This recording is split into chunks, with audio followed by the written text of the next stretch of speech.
مصر کے جنوب مغربی علاقے میں جو سوڈان کی سرحد کے ساتھ ملتا تھا، صدیوں پرانی کسی پیچ در پیچ عمارت کے کھنڈر تھے۔ اس زمانے میں مصر کی سرحد کچھ اور تھی۔ سلطان صلاح الدین ایوبی کہا کرتا تھا کہ مصر کی کوئی سرحد ہے ہی نہیں، تاہم سوڈانیوں نے ایک خیالی سی سرحد بنا رکھی تھی۔ کھنڈروں کے ارد گرد کا علاقہ دشوار گزار تھا۔ غالباً فرعونوں کے وقتوں میں یہ علاقہ سرسبز تھا اور وہاں پانی کی بہتات تھی۔ خشک جھیلیں اور دو ندیوں کے گہرے اور خشک پاٹ بھی تھے۔ ریتلی چٹانیں بھی تھیں اور ریتلی مٹی کے ٹیلے بھی۔ ان کی شکلیں کسی بہت بڑے عمارت کے کھنڈروں کی مانند تھی۔ کہیں ٹیلہ سدون کی طرح دور اوپر تک چلا گیا تھا اور کہیں ٹیلے دیواروں کی طرح کھڑے تھے۔ جہاں جہاں جگہ ہموار تھی وہاں ریت تھی، چٹانیں اونچی بھی تھی، نیچے بھی۔ اس علاقے کے ارد گرد کہیں کہیں پانی تھا، لہذا درخت تھے اور وہاں کے رہنے والے کھیتی باڑی کرتے تھے۔ کم و بیش 40 میل لمبا اور 10-12 میل چوڑا یہ علاقہ آباد تھا۔ یہ آبادی مسلمان تھی۔ ان میں کچھ لوگ مسلمان نہیں تھے، ان کے عجیب و غریب سے عقیدے تھے۔ فرعونوں کے عمارت کے کھنڈروں سے لوگ ڈرا کرتے تھے۔ ان کے ارد گرد کا علاقہ بھی ایسا تھا کہ دیکھنے والے پر ہیبت طاری ہو جاتی تھی۔ وہاں سے کوئی گزرتا ہی نہیں تھا۔ لوگ کہتے تھے کہ وہاں فرعونوں کی بدروحیں رہتی ہیں، جو دن کے دوران بھی جانوروں کی صورت میں گھومتی پھرتی رہتی ہیں، کبھی اونٹوں پر سوار سپاہیوں کے بھیس میں اور کبھی خوبصورت عورتوں کے روپ میں نظر آتی ہیں، اور رات کو وہاں سے ڈراؤنی آوازیں بھی سنائی دیتی ہیں۔ کوئی 1 سال سے یہ کھنڈر لوگوں کی دلچسپیوں کا مرکز بن گیا تھا۔ اس سے پہلے سلطان صلاح الدین ایوبی کی فوج کے لیے بھرتی کی مہم شروع ہوئی تھی، تو بھرتی کرنے والے اس علاقے کے ارد گرد بھی گھومتے پھرتے رہے تھے۔ وہاں کے باشندوں نے انہیں خبردار کیا تھا کہ وہ ٹیلوں کے اندر نہ جائیں۔ انہیں پراسرار آوازوں، ڈراؤنی چیزوں اور بدروحوں کی کہانیاں سنائی گئی تھیں۔ اس علاقے سے فوج کو بہت بھرتی ملی تھی، مگر اس کے بعد بھرتی کرنے والے گئے تو لوگوں کا رجحان بدلا ہوا تھا۔ سرحد پر گشت کرنے والے دستوں نے رپورٹ دی تھی کہ گشتی سنتری بھی اس علاقے کے اندر نہیں جایا کرتے تھے، اور انہوں نے کبھی کسی انسان کو ادھر جاتے نہیں دیکھا تھا۔ مگر اب وہ لوگوں کو اندر جاتا دیکھتے ہیں، اور وہاں سے آنے والے ڈرے ہوئے نہیں ہوتے، بلکہ مطمئن سے نظر آتے ہیں۔ اس کے بعد یہ اطلاع ملی کہ ہر جمعرات کے روز رات تک اندر میلہ سا لگا رہتا ہے، اور اس کے بعد اس قسم کا واقعہ ہوا کہ سرحدی دستوں کے 4-5 سپاہی لاپتہ ہو گئے۔ ان کے متعلق یہ رپورٹ دی گئی تھی کہ بھگوڑے ہو گئے ہیں۔ سلطان صلاح الدین ایوبی نے جہاں دشمن کے ملکوں میں جاسوس بھیج رکھے تھے، وہاں اس نے اپنے ملک میں بھی جاسوسوں کا جال بچھا رکھا تھا۔ غیر مسلم مورخوں نے سلطان صلاح الدین ایوبی کو خاص طور پر خراج تحسین پیش کیا ہے کہ اس نے آج کے انٹیلیجنس نظام کو اور کمانڈو طریقہ جنگ کو خصوصی اہمیت دے کر ٹریننگ کے نئے طریقے دریافت کیے، اور یہ ثابت کر دیا تھا کہ صرف 10 افراد سے 1,000 نفری کی فوج کا کام لیا جا سکتا ہے۔ یہ الگ بات ہے کہ مسلمان ہونے کی وجہ سے یورپی مورخوں نے سلطان صلاح الدین ایوبی کے اس فن کو تاریخ میں اتنی جگہ نہیں دی جتنی دینی چاہیے تھی، لیکن اس دور کے وقار نگاروں نے جو تحریر قلم بند کی ہے، ان سے پتہ چلتا ہے کہ اسلام کا یہ عظیم پاسبان انٹیلیجنس، گوریلا اور کمانڈو آپریشن کا کس قدر ماہر تھا۔ اندرون ملک اس کی انٹیلیجنس گوشے گوشے پر نظر رکھتی اور فوج کی مرکزی کمان کو رپورٹیں دیتی رہتی تھی۔ یہ اسی نظام کی اعلیٰ کارکردگی کا ثبوت تھا کہ مصر کے دور دراز کے ایسے علاقے کی سرگرمیوں کی بھی اطلاع مرکز کو پہنچا دی گئی تھی کہ جس کے متعلق کہا جاتا تھا کہ اس چھوٹے سے خطے کو تو خدا نے بھی فراموش کر رکھا ہے، مگر مخبروں نے وہاں کے لوگوں کی صرف ذہنی تبدیلی دیکھی اور اس کی اطلاع دی تھی۔ انہیں ابھی یہ معلوم نہیں تھا کہ اندر کیا ہوتا ہے۔ اس اطلاع کے بعد 2 مخبر قتل یا لاپتہ ہو گئے تھے۔ وہاں کے لوگوں نے نہ صرف ٹیلوں کے ڈراؤنے علاقے کے اندر جانا شروع کر دیا، بلکہ وہ فرعونوں کی اس پیش در پیش عمارت کے کھنڈروں میں بھی جانے لگے تھے، جہاں جانے کے تصور سے ہی ان کے رونگٹے کھڑے ہو جایا کرتے تھے۔ کچھ عرصہ پہلے اس کی ابتدا اس طرح ہوئی تھی کہ ایک گاؤں میں ایک شتر سوار آیا۔ یہ اجنبی مسلمان اور مصری تھا۔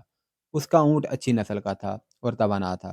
اس مسافر نے گاؤں والوں کو اکٹھا کر کے یہ قصہ سنایا کہ وہ غربت سے تنگ آ چکا تھا۔ اب وہ راہ زنی اور چوری کے ارادے سے گھر سے نکل کھڑا ہوا۔ وہ پیدل تھا۔ وہ اس امید پر اس علاقے میں آیا کہ یہاں کوئی آبادی نہیں ہے، اس لیے راہ زنی کرتے پکڑا نہیں جائے گا۔ وہ بہت دن پیدل چلتا رہا، مگر اسے کوئی شکار نہ ملا۔ آخر ٹیلوں کے اس علاقے میں جہاں کوئی نہیں جاتا تھا وہ جا کر گر پڑا۔ اس کے جسم میں طاقت نہیں رہی تھی۔ اس نے آسمان کی طرف ہاتھ بلند کر کے خدا سے مدد مانگی۔ اسے ایک گونجدار آواز سنائی دی، تم خوش قسمت ہو کہ تم نے ابھی گناہ نہیں کیا، گناہ کی صرف نیت کی ہے۔ اگر تم کسی کو لوٹ کر یہاں آتے تو تمہارا جسم ہڈیوں کا پنجر بن جاتا۔ اور شیطان کے چھوڑے ہوئے درندے تمہارا گوشت جو تمہارے سامنے پڑا ہوا ہوتا تمہیں دکھا دکھا کر کھا جاتے۔ اس آواز نے اجنبی پر کشی طاری کر دی۔ اس نے محسوس کیا کہ کوئی اسے اٹھا رہا ہے۔ اس نے آنکھیں کھولیں تو وہ بیٹھا ہوا تھا اور اس کے سامنے ایک سفید ریش بزرگ کھڑا تھا جو دودھ کی مانند سفید اور آنکھوں سے نوری شعائیں نکلتی تھیں۔ وہ جان گیا کہ یہ آواز جو اس نے سنی تھی اسی بزرگ کی تھی۔ اجنبی کی زبان بند ہو گئی اور وہ کانپنے لگا۔ بزرگ نے اسے اٹھا کر کہا، مت ڈر مسافر، یہ سب لوگ جو یہاں آنے سے ڈرتے ہیں بد نصیب ہیں، انہیں شیطان ادھر آنے نہیں دیتا۔ تم جاؤ اور لوگوں سے کہو کہ یہاں اب فرعونوں کی خدائی نہیں رہی، یہ حضرت موسیٰ علیہ السلام کی مملکت ہے۔ حضرت عیسیٰ علیہ السلام بھی یہیں آسمان سے اترنے والے ہیں۔ اب اسلام کی قندیلیں اسی کھنڈر سے روشن ہوں گی جن کی روشنی ساری دنیا کو منور کر دے گی۔ جاؤ لوگوں کو ہمارا پیغام دو، انہیں یہاں لاؤ۔ اجنبی نے کہا کہ وہ اٹھ نہیں سکتا، چل نہیں سکتا، جسم سوکھ گیا ہے۔ سفید ریش بزرگ نے کہا، تم اٹھو اور 50 قدم شمال کی طرف جاؤ، پیچھے مڑ کر نہ دیکھنا، ڈرنا نہیں، لوگوں تک پیغام پہنچا دینا، ورنہ نقصان اٹھاؤ گے۔ تمہیں ایک اونٹ بیٹھا ہوا نظر آئے گا، اس کے ساتھ کھانا اور پانی ہوگا، اور اس کے ساتھ جو کچھ ہوگا وہ تمہارا ہوگا۔ اجنبی نے گاؤں والوں کو سنایا کہ وہ اٹھ کر چلنے لگا تو اس کے جسم میں طاقت آ گئی تھی۔ وہ ڈر رہا تھا کہ یہ کسی فرعون کی بدروح ہے۔ اس نے پیچھے نہیں دیکھا، بدروح کے ڈر سے قدم گنتا رہا اور راستہ گھوم گیا۔ 50 قدم پر یہ اونٹ بندھا ہوا تھا، اس کے ساتھ کھانا بندھا ہوا تھا جو اس نے کھا لیا اور پانی پی لیا۔ اس کے جسم میں ایسی طاقت آ گئی جو پہلے اس کے جسم میں نہیں تھی۔ اس نے لوگوں کو ایک تھیلی کھول کر دکھائی جس میں سونے کی اشرفیاں تھیں۔ یہ تھیلی اونٹ کے ساتھ بندھی ہوئی تھی۔ اجنبی اونٹ پر سوار ہوا اور اس گاؤں میں آ گیا جس میں بیٹھا وہ قصہ سنا رہا تھا۔ اس کے بعد اس نے گاؤں والوں کو سفید ریش بزرگ کا پیغام دیا اور چلا گیا۔ اس کا سنانے کا انداز ایسا پر اثر تھا کہ لوگوں کے دلوں میں ٹیلوں کے علاقے میں جانے کا اشتیاق پیدا ہو گیا۔ لیکن گاؤں کے بوڑھوں نے کہا کہ یہ اجنبی انسان نہیں بلکہ کھنڈر کے شر شرار کا حصہ ہے۔ انسانی فطرت میں یہ کمزوری ہے کہ چھپے ہوئے کو بے نقاب کرنے کی اور بھید کو پا لینے کی کوشش کرتی ہے۔ جن جسموں میں جوانی کا خون ہوتا ہے وہ خطرے مول لے لیتے ہیں۔ گاؤں کے جوانوں نے ارادہ کر لیا کہ وہ وہاں جائیں گے۔ اشرفیوں کا جادو بڑا سخت تھا جس سے وہ لوگ نہیں بچ سکتے تھے۔